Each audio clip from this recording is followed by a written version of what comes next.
전에는 이제 전에 얘기한 건 이제 팔동작을 말씀드렸는데 이제 팔동작으로 해서 뻗고 그 다음에 스트림라인 자세의 글라이딩 여기까지가 이제 팔동작이 1순위예요. 여기까지가 이제 1인데 항상 팔을 앞으로 뻗은 상태에서 스트림라인 자세가 돼야 돼요. 그게 평형에서 스트림라인 자세가 되게 중요해요. 네. 그 양궁에 보면 이렇게 해서 이렇게 탁 놓으면 날아가잖아요.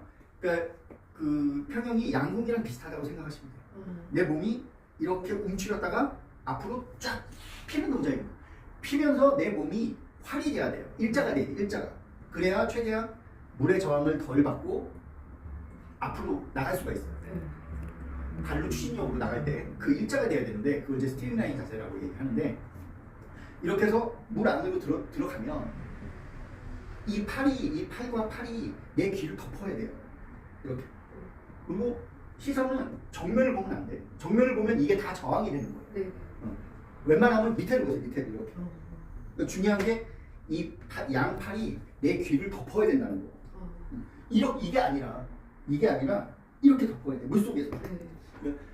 이렇게 안으로 들어갔을 때 이렇게 돼야 돼. 이렇게 돼야 내 몸이 최대한 저항을 안 받고 그 양궁에서 보는 그 활처럼 이제 갈 수가 있는 거예요.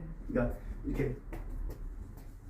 이렇게 하시고 이렇게 여기에 귀에 이렇게 요게 이제 기본 스트림라인 자세인데 요 자세가 나오면 정말 좋고 이렇게 안 나오면 요 정도까지만 나와요. 요 정도까지만 해도 정말 좋은 자세. 이렇게 귀를 덮어줘야 돼요. 그래야 그리고 시선은 바닥을 보고 이제 그렇게 해서 이제 그 상체에 배울 수 있는 건 그렇게 배우는 거고 그 다음에 이제 평형에서 가장 중요한 발차기가 있는데 그 발차기가 보통 이제 두 가지로 나눠요. 외지킥하고 윗킥이라는 평형의 발차기가 두 개예요. 네. 보통 외지킥이 있고 그다음에 윗킥이 있는데 윗킥과 외지킥의 차이는 윗킥 같은 경우는 거의 한 11점? 이 상태에서 그냥 다리를 들어 올려서 이렇게 차는 게 윗킥이에요. 윗킥. 그러니까 여기서 다리를 그냥 그대로 모아서 이렇게 차는 게 윗킥이고 외지킥은 지금 윗킥은 이렇게 해서 이렇게 올라온다 그랬죠. 외지킥은 이렇게 벌어져. 이 무릎을 벌리고 다리를 모아서 이렇게 차주는 거예요. 이렇게 차주는 거를 외지킥이라고 그러고 이 무릎을 모아서 일자로 들어와서 이렇게 차는 거를 윗킥이라고 얘기하거든요. 근데 일반적으로 수영장에서 알려주는 기본적인 킥이 외지킥이에요. 강사분들이 처음에 알려주는 게 이 외지킥을 알려줘요. 무릎을 살짝 벌리고 하는 거예요? 그거를 알려줘요. 그래서 네, 그렇게 했어요. 그게 보통 이제 윗킥과 외지킥을 나누는데 윗킥은 선수들이 많이 차요. 뭐 이렇게 수영 선수들. 그러니까 그 윗킥이 더 파워가 있어요. 차는 게. 이게 좁게 올려서 좁게 나가기 때문에 뒤로 미는 힘이 더 세요. 근데 이 외지킥은 다리를 그러니까 무릎을 벌려서 이렇게 올라와서 옆으로 차는 개념이거든요. 약간 동그랗게 차는 개념이거든요. 그러니까 이거는 조금 뭐랄까 속도가 조금 덜 나요. 외지킥은. 대신 차이는 뭐냐면 윗킥을 많이 차면 무릎에 약간 부상이나 이런 게 좀 올 수가 있어요. 왜냐면 이 뒤에서 파워 이렇게 밀다 보니까 물을 밀어서 이렇게 하다 보니까 그래서 강사분들이 처음에 알려줄 때 윗킥보다는 외지킥을 알려주는 거예요. 외지킥이 좀 무릎을 이렇게 세워서 차는 게 아니라 벌려서 차기 때문에 여기에 약간 덜 그렇지. 그러니까 무릎 부상이 덜 위험이 있거든요. 그러다가 이제 그 외지킥을 많이 차다가 이게 어느 정도 몸에 익었을 때 윗킥도 찰 수 있어요. 제가 그 무릎 부상을 당한 적이 있었거든요. 그러니까 무릎 연골판이 찢어졌다. 네, 선수도 아닌데 찢어지는 일이 있었어요. 그래서 선생님이 이렇게 하시더라고요. 운동을 해야 되는데 수영을 하되 평형을 배우지 말라고 하시더라고요. 그 무릎을 쓰기 때문에. 네, 그때 당시는 평형을 할 수도 없었고 하지를 않았죠.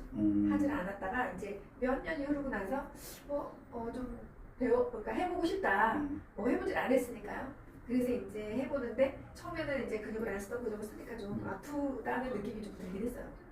그런데 그렇게 아플 정도로 또 열심히 하는 그런 상황은 아니기 때문에. 그래서 저는 이렇게 저는 처음에 웨지킥을 배웠다가 네. 이제 윗킥도 배워봤거든요. 네. 그래서 지금 나는 웨지킥도 아니고 윗킥도 아니고 약간 중간 형태를 찾는 것 같아요. 네. 그러니까 이게 사람마다 다리 모양도 틀리고 네. 다리가 또 어떤 분 휘어 있는 사람도 있고 어떤 분 벌어져 있는 사람도 있고 이게 다 틀리거든. 네.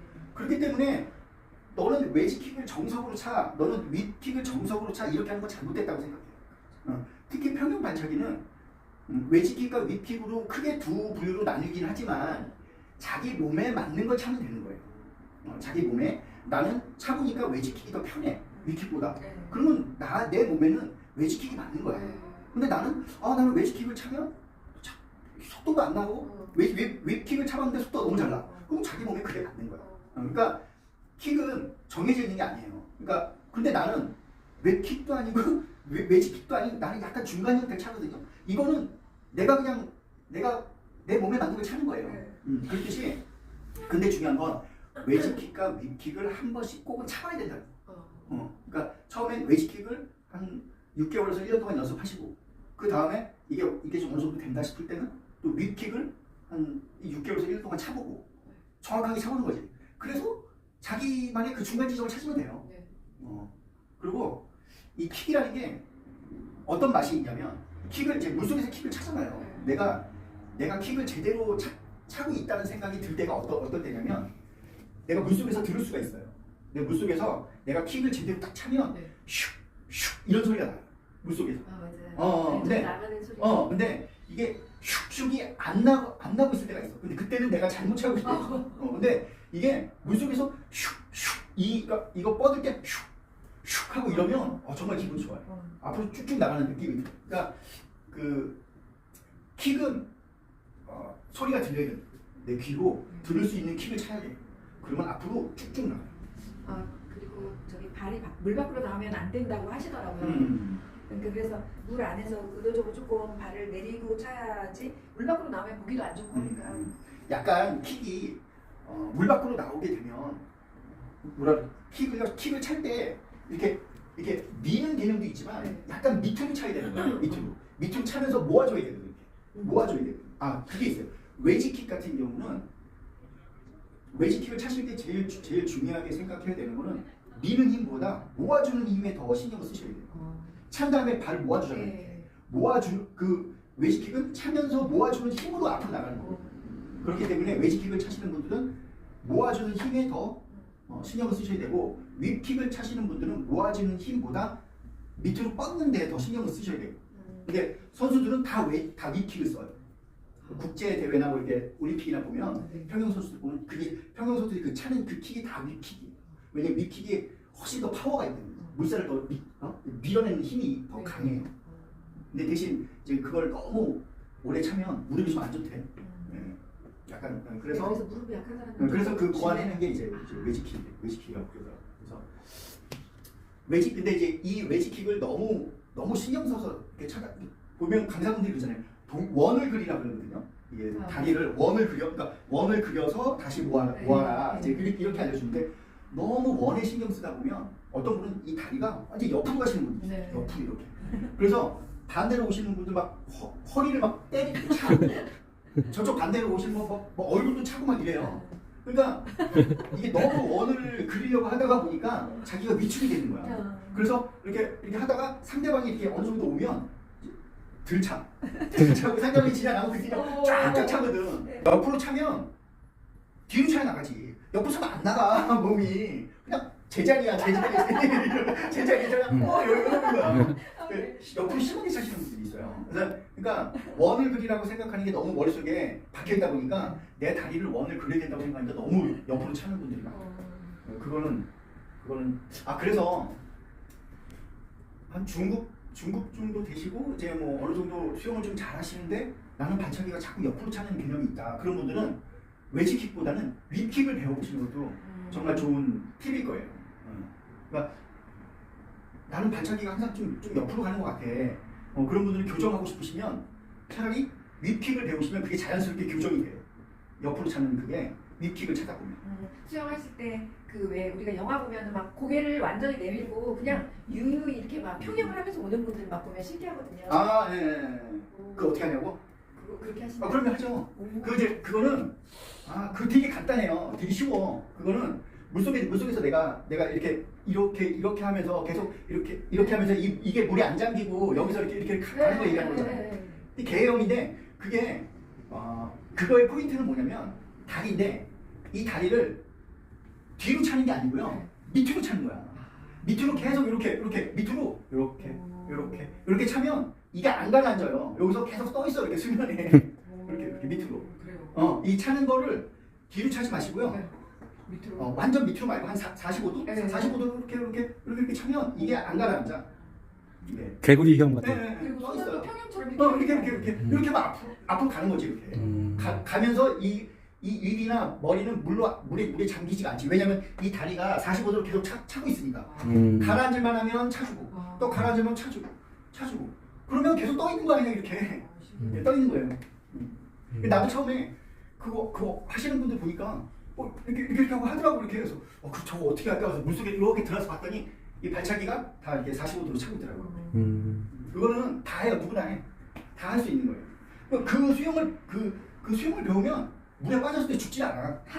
왜냐면 우리가 물에 빠졌을 때 제일 관건이 뭐냐면 숨 쉬는 게 관건이에요. 숨을 어떻게 쉴 줄 모르니까 물에 빠져서 죽는 거예요. 근데 수영장에서 이걸 배우면 45도로 이렇게 하는 걸 배우면 숨을 자유자재로 쉴 수 있잖아.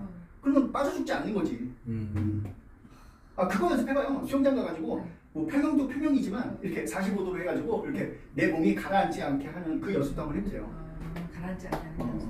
그럴 때는 이 다리를 이렇게 완전히 밑으로 차지 말고 약간 사선으로 이렇게 동시에 이 발을 이렇게 밑으로 이렇게 차주면 돼요.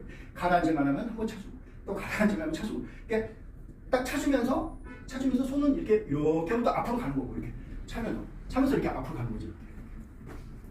재밌어요 그거. 나도 처음에는 못했을 때는 되게 궁금했는데 그거 나도 몇 번 해보니까 되더라고. 근데 지금은 되게 재밌어요. 저기 막 뭐 어디지 강이나 이런 데 들어가서 뭐 수영하는 것도 멋있지만 이렇게 해서 이렇게 여기저기 보면서 감상하는 것도 좋다니까. 네, 좋아요. 재밌어.